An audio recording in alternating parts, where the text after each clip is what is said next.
ಕರ್ನಾಟಕದ ನೂತನ CM DK ಶಿವಕುಮಾರ್ಗೆ JDS ಟೋಲಾಸ್ತ್ರವನ್ನ ಮಾಡ್ತಾ ಇದೆ.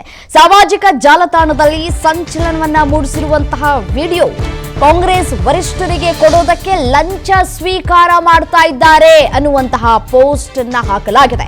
ಜೆಡಿಎಸ್ ಕರುನಾಡು ಎಂಬ ಸೋಷಿಯಲ್ ಮೀಡಿಯಾದಲ್ಲಿ ಈ ಒಂದು ಪೋಸ್ಟ್ ಅನ್ನ ಮಾಡಲಾಗಿದೆ. ಕರ್ನಾಟಕದ ನೂತನ ಮುಖ್ಯಮಂತ್ರಿಯಾಗಿ ಅಧಿಕಾರವನ್ನ ವಹಿಸಿಕೊಂಡಿರುವಂತಹ ಡಿಕೆ ಶಿವಕುಮಾರ್ ಅವರಿಗೆ ಇದೀಗ ಟೋಲಾಸ್ತ್ರವನ್ನ ಬಳಕೆ ಮಾಡಿಕೊಳ್ಳಲಾಗ್ತಾ ಇದೆ. ಈಗ ಏನು ದೆಹಲಿಗೆ ತೆರಳಿದ್ದಾರೆ ಡಿಕೆ ಶಿವಕುಮಾರ್ ಅವರು, ಸುಮ್ಮನೆ ಹೋಗಿಲ್ಲ ಅವರು ಅನ್ನುವಂತಹ ಮಾತುಗಳನ್ನು ಆಡ್ತಾ ಇದ್ದಾರೆ. ಅದು ಲಂಚದ ಆರೋಪವನ್ನ ಮಾಡ್ತಾ ಇದ್ದಾರೆ.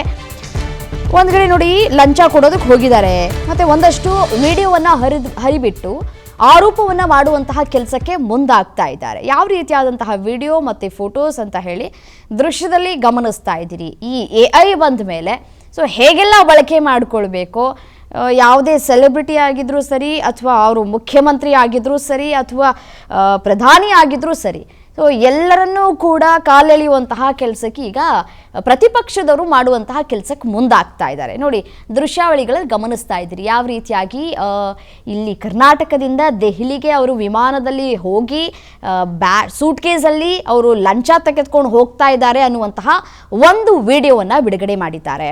ಮತ್ತು ಫೋಟೋಸ್ಗಳನ್ನು ಕೂಡ ಹರಿಬಿಡುವಂತಹ ಕೆಲಸಕ್ಕೆ ಮುಂದಾಗಿದ್ದಾರೆ. ಕರ್ನಾಟಕ ಕಾಂಗ್ರೆಸ್ ಸರ್ಕಾರ ದೆಹಲಿ ನಾಯಕರಿಗೆ ಕಪ್ಪ ಕೊಡೋದಕ್ಕೆ ಹೋಗ್ತಾ ಇದೆ ಅನ್ನುವಂಥದ್ದನ್ನು ಇಲ್ಲಿ ಅವರು ಉಲ್ಲೇಖ ಮಾಡಿದ್ದಾರೆ.